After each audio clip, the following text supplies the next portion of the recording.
Alô, você que acompanha o canal Amigos Garantidos, tudo bem? No vídeo de hoje vamos trazer ele, o homem que revolucionou a figura do Pai Francisco na arena.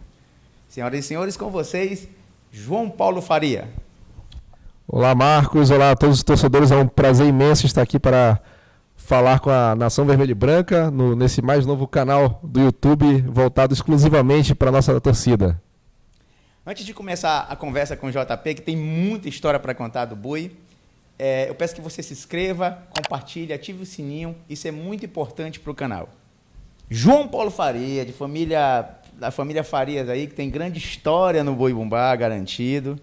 João Paulo, como é que foi sua introdução? Como é que você entrou no Boi? Que você pensou assim, de que, meu Deus, eu estou no meio desse negócio aqui, como é que é? E, Marcos, é tanta gente envolvida, né, no garantido da família, que se eu for enumerar aqui, a gente vai passar a tarde toda só falando de um por um, né? Eu costumo dizer que eu comecei no garantido lá pelos anos de 91, 92, 93, quando eu entrava com o tio Paulinho na arena. Eu entrava com uma fantasia igual a dele, né, com um microfone sem fio, mas sem fio porque estava desligado mesmo, porque criança não podia falar, né? Mas o meu pai costuma dizer que foi antes ainda. Ele disse que a minha mãe já estava grávida na inauguração do Bombódromo em 1988 e ele disse que eu fui feto campeão em 88 e curumim bicampeão em 89, que o Garantido ganhou os 2 primeiros anos do Bombódromo, né? Aí comecei ali no início da década de 90, entrando com o tio Paulinho, só de brincadeira mesmo. Na batucada eu comecei em 97, né? Parintins para o Mundo Ver. Saí alguns anos na batucada, mais de 10 anos, quase 15 anos na batucada, né?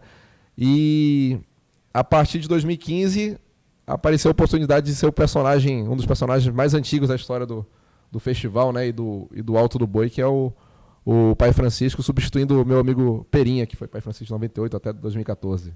Eu falei que revolucionou a figura do Pai Francisco e, gente, realmente o JP ele trouxe uma conotação diferente, um upper, né? Upper, digamos assim, para a figura do Pai Francisco. É um item que não vale ponto, já conversamos em outras ocasiões aqui sobre transformar esse item, essa figura em item mesmo de valendo ponto. Eu tenho certeza absoluta que se fosse valendo ponto, nós estávamos muito bem representados. Mas conta como é que foi essa história, assim, tipo assim, que você entrou para ser Pai Francisco? Quando eu comecei a ser Pai Francisco, o Pai Francisco ele era visto como uma figura cômica, né? O Pai Francisco e a Catirina iam para a arena para ficar se jogando, né? Para ficar fazendo graça. E assim, as pessoas que faziam na época faziam muito bem isso, que era a Missy Cleia, né? Que era uma Catirina engraçadíssima, né? Querida Missy Cleia, um beijo para ela. E o meu amigo Perinha, era um casal espetacular na arena, né? Para aquele tipo de papel. E em 2012, quando eu ainda saí na batucada, o Perinha me viu brincando numa das noites de 2012, né, o ano da tradição. E, a gente era muito animado ali atrás, cara. Eu, né, os amigos nossos que saímos ali na parte de trás da batucada, a gente nem assistia o que acontecia na arena. A gente ficava só interagindo com a galera, pulando nas toadas de galera, e aquilo ali era a nossa brincadeira, né? E o Perinha viu aquilo e falou: rapaz, no dia que eu sair, o cara que tem a corda toda, que tem pilha para fazer o que eu faço ali na arena é contigo, é tu. Eu falei, beleza. E aí o Perinha saiu em 2014, no início de 2015, né, com a entrada do Adelson, a gente ia gravar o DVD Vida, né? E aí eu vi que o Perinha não ia para Parintins, aí eu perguntei, Pera, tu ainda vai de Pai Francisco? Ele falou, não, cara, 2014 foi meu último ano mesmo, então... Eu falei, então eu vou lá ver se sobra essa daí, né? Porque eu sempre quis e tal. Ele falou, não, pode ir que por mim tá tudo tranquilo. E aí eu fui lá na diretoria, falei com o pessoal lá e o Adelson me ligou no mesmo dia à noite perguntando, eu ouvi falar que tu quer ser Pai Francisco. Eu falei, não, comigo é bronca, presidente. Então, beleza. Aí eu passei no teste, né, em 2015, e aí, a partir de 2015, aí começa mesmo a trajetória do personagem. A gente mudou a maneira como o Pai Francisco e a Catirina eram apresentados, né? Você colocou voz na Isso. A partir de 2015, no festival, o Garantido veio muito diferente de 2015, né? Para mim, é o melhor boi que a gente apresentou nos últimos anos, foi um boi muito inovador. E no início do momento de celebração folclórica e tal, havia sempre um diálogo. O Israel fazia um personagem, ao invés de apresentador, o Israel virava um personagem, né? Virava um doutor da cachaça, virava um vaqueiro. E ele conversava com o Pai Francisco. E naquele ano, eu falei pela primeira vez, o Pai Francisco ganhou voz, né, naquele ano. Não era atuada ainda, era só uma interação. E na terceira noite a gente fez o Alto do Boi encenado. Esse Alto do Boi que foi idealizado pelo Mencius Melo e pelo Ricardo Peguete, na época os dois na comissão de arte, trouxeram o Alto do Boi e conseguiram apresentar o Alto do Boi de maneira dinâmica, né? Porque Isso em 2015. Porque o Alto do Boi sempre foi um ritual muito demorado. Na matança existe uma toada antiga do Alto do Boi e ela é muito demorada, assim, de 15 minutos. E eles conseguiram transformar aquilo em 5 minutos, uma apresentação rápida, né? Resumindo o Alto do Boi. Vendo isso, os baiás viram aquele momento na terceira noite, que a galera elogiou muito, né? E a gente reuniu, eu sentei com eles e joguei a ideia para os três. Eu falei, olha, você já tem aquela toada de 2012, Alto do Boi, né? Me dá sangue, ou ponta de barba, antes, né? Aquela... Mas só que ela não conta a história do Alto do Boi, ela menciona, né? Aí eu cheguei para eles e falei, por que vocês não fazem? Eu não sei compor, eu não sei fazer melodia, eu não sei... E aí eu falei, mas eu joguei para eles, por que vocês não fazem uma toada abordando aquela toada antiga do Alto do Boi que o João Batista canta até hoje, cantava com o Maximiliano no dia 17 de julho, Matança do Garantido, que é o Alto do Boi de verdade, né? Uhum. Rapaz, aí numa noite de setembro de 2015, o Enéas me liga e manda o áudio, olha, escuta aqui, esse ano tu falou na arena, ano que vem tu vai cantar. Porra, aí quando eu escutei, já na demo, né? Rapaz, fiquei arrepiado. E era Amo do Boi, falando com o vaqueiro, que era o levantador, né? E aí o Pai Francisco participando, cantando pela primeira vez. Porra, fiquei muito emocionado. Dar ordem pra ele, né? E foi legal, não só para Pai Francisco e Catirina. Aliás, mais pro Pai Francisco essa toada, porque a Catirina não participava com voz, né? Mas porque o Amo do Boi, finalmente o Tony pôde ser o personagem que ele interpretava. Porque até 2016, com essa toada do Alto do Boi, o Amo do Boi ele tirava apenas versos, né? Sim. Mas ele não tinha a oportunidade de ser o personagem. No Alto do Boi, o Tony deu ralho ali com toda a raiva no Pai Francisco, né? Pela primeira vez. E aí a toada foi um sucesso, né? Sucesso, verdade. Foi repetido 3 anos seguidos na Arena pelo Garantido. Quem sabe volte esporadicamente, né? E ela rendeu tanto que em 2018, né? Pra gente fechar essa parte da evolução do personagem, o pessoal falava, teve muito Pai Francisco, mas e a Catirina? Aí sentamos de novo, eu e os baiás, né? E assim, as coisas que eu jogava, a gente fazia aquele brainstorm, né? Eu com o Enéas, o Marcos e o João Kennedy, o Marcos Boi, eu falava, pô, a gente podia fazer uma toada contando a história que veio antes. Sei lá, talvez como o Pai Francisco se apaixonou pela Catirina, como eles se conheceram, contando uma história assim dos dois e tal. E aí eles vieram com a sacada de juntar aqueles dizeres populares, né? Com o diálogo de a Catirina convencendo o Pai Francisco a cortar a língua do boi. Tanto é que antes da toada existir, eu já falava pro Enéas, eu acho que essa toada que vem, seria um prólogo da história, né? O que conta o que vem antes, ela poderia terminar, por exemplo, com os acordes do início do Alto do Boi. Tanto é que o Desejo de Catirina, ela termina com tandandana, ou seja, é uma toada ligada na outra, né? Tipo como se fosse um filme, um livro, né? Contando a história que veio antes. E aí a gente teve a participação magnífica, né? Como sempre, da Márcia Siqueira de Catirina, que foi um momento ímpar, Siqueira, né? Grande Márcia, nossa rosa vermelha. É isso. JP, conta pra gente como é que foi a preparação para isso, para dentro da arena. Você, tipo assim, não tinha uma experiência, a experiência que você tinha era de entrar na arena e ficar pulando lá, que era a função do Pai Francisco. Mas aí teve uma preparação mesmo para isso, né? Sim. É exatamente isso. Eu sempre pensava que a preparação para ser Pai Francisco era a preparação física. E realmente é. Né? Para a gente chegar lá tem que estar muito bem preparado fisicamente, porque, cara, querendo ou não, é a pessoa que mais tem desgaste físico na arena, porque a gente corre muito, Pai Francisco e Catirina, entendeu? O item, ele tem aquele momento de evoluir, de explosão, né? O pajé, a Sinhazinha e a Rainha do Folclore, mas depois eles ficam brincando ali, né? Mas o Pai Francisco Catirina é o tempo todo na correria, caindo no chão, tomando porrada do boi, né? É verdade. E de um lado pro outro. E aí, essa parte eu dava conta. Mas aí quando a gente começou a cantar, principalmente pro Desejo de Catirina, em 2018, que eu tive que fazer dueto. Imagina eu que não sou cantor, fazendo dueto com a voz mais bonita do Amazonas, né? Que é a Márcia Siqueira.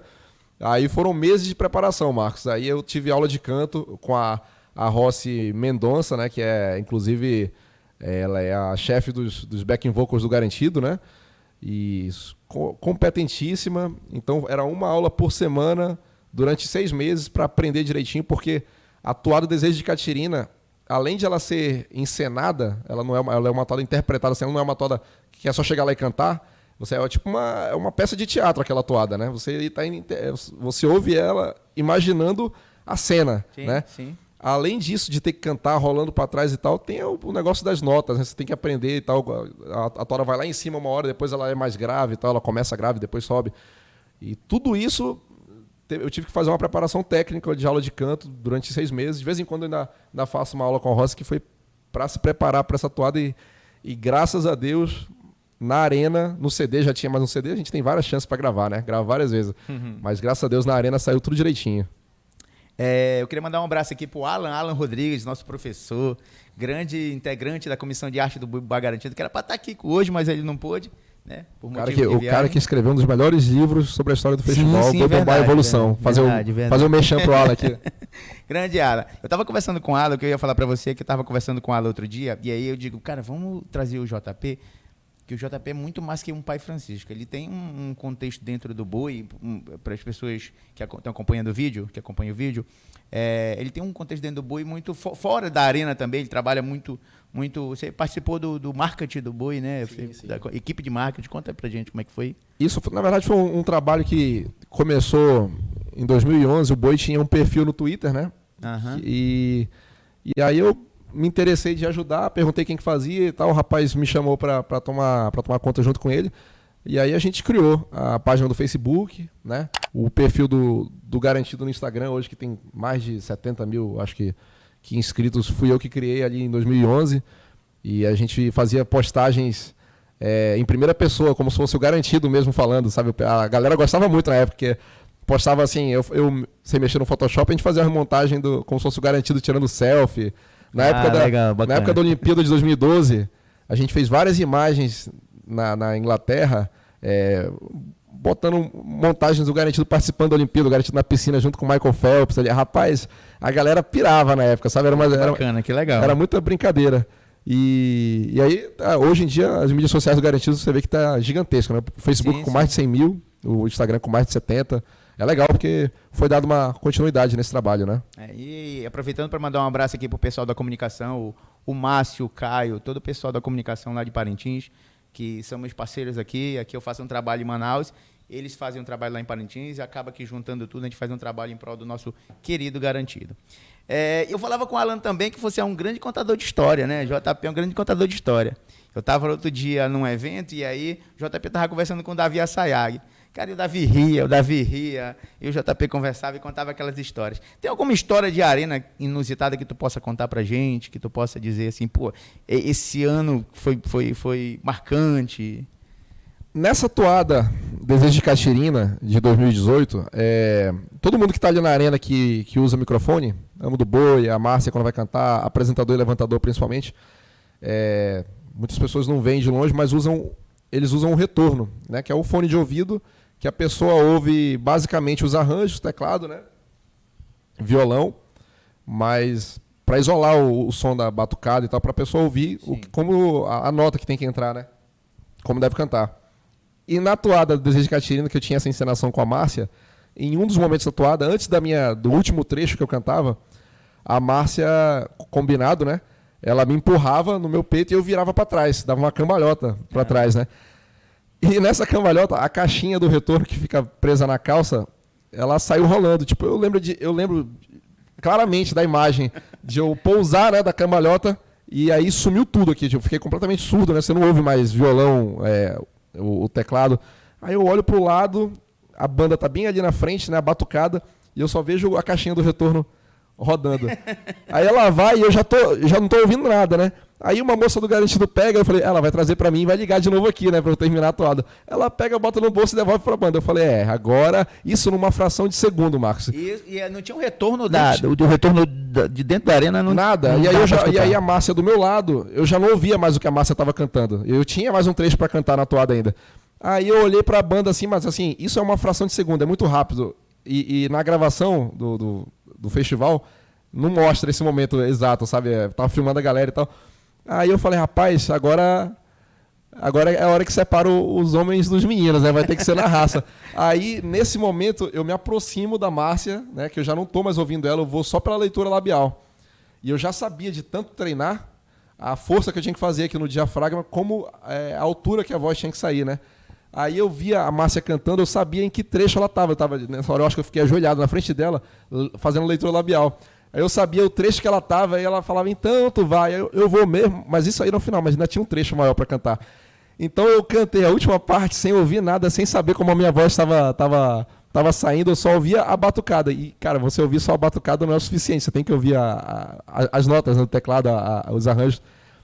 Foi uma hora que eu suei frio, mas ainda bem que vendo no vídeo não deu para reparar, entendeu? Percebível. O JP, João Paulo Farias, ele tem um laço. A sua avó, Maria Ângela, eu tenho amigos garantidos que passam ali em frente da casa da Maria Ângela e me falam, cara, que dor no coração que eu tenho de ver aquela casa do jeito que está hoje e como eu vi aquela casa. Porque era ponto de referência para quem é garantido de coração. Certamente era o local mais visitado, né, pela galera do Garantido, sim, né, pelo festival, né? Mais até do que a Cidade Garantido, do que o Curralzinho da Baixa, era onde o pessoal circulava, até por estar num local central da cidade e por ter ela recepcionando, né? Porque ela conversava, falava Exatamente, com todo mundo, né? Ela falava que eu ficava na porta, fazia questão de cumprimentar todo mundo. Ela recebia muito bem, o pessoal do contrário também ia lá, ela recebia da mesma forma, fazia graça, né? Com um negócio de desafio, assim. E a casa era ela, né? A animação toda da casa era ela. Tanto é que em 2015 a gente fez a Feira dos Visitantes lá na casa e era uma feira gastronômica e botamos um barzinho lá também. E depois que saiu do Bumbódromo, todo mundo ia lá pra lá cantar, tinha uma festa bacana. Só que todo mundo chegava pra mim, porra, tá muito legal isso aqui, rapaz. Pô, mas que pena que ela não tá aqui, né? Eu falei, pois é, eu ouvi isso mais de 30 vezes, cara. Aí eu falei, aí no outro ano a gente já não fez, aí eu falei, também não vale a pena fazer, porque a animação da casa mesmo era a minha avó, entendeu? Mas ela sempre disse, Marcos, isso aí era até legal esclarecer para as pessoas, porque muita gente não sabe disso. Primeiro, quando ela, em vida, ela falou que não queria papo com negócio de museu. Ela sempre falava, minha avó, ela era muito engraçada, né? Ela falava que ela já tinha a gaveta dela guardada no cemitério, quando ela morresse ela não queria dar trabalho para ninguém, e ela tá lá, ela reservou com muita antecedência, e ela falava que ela não queria papo com negócio de museu, porque ela falava assim, eu já dou trabalho, quando eu estou viva eu não quero dar trabalho para meus filhos quando eu estiver morta. Ela nunca quis, ela deixava claro que ela não queria museu na casa dela. E outra coisa também, que as pessoas falam da casa, a casa está mal cuidada, Dona Maria Ângela morou lá. Só que em 2011 aconteceu o meu tio Omar faleceu na casa, né? Na parte de cima da casa, onde ela assistia a alvorada do boi passar. E ela se mudou em 2012, no ano seguinte, para a casa do meu pai, na esquina de trás. E a própria casa, a Casa Vermelha, já estava pintada de verde e branco, ela já não morava na casa. Ela faleceu em 2014 morando na outra casa, ela já não morava naquela casa, né?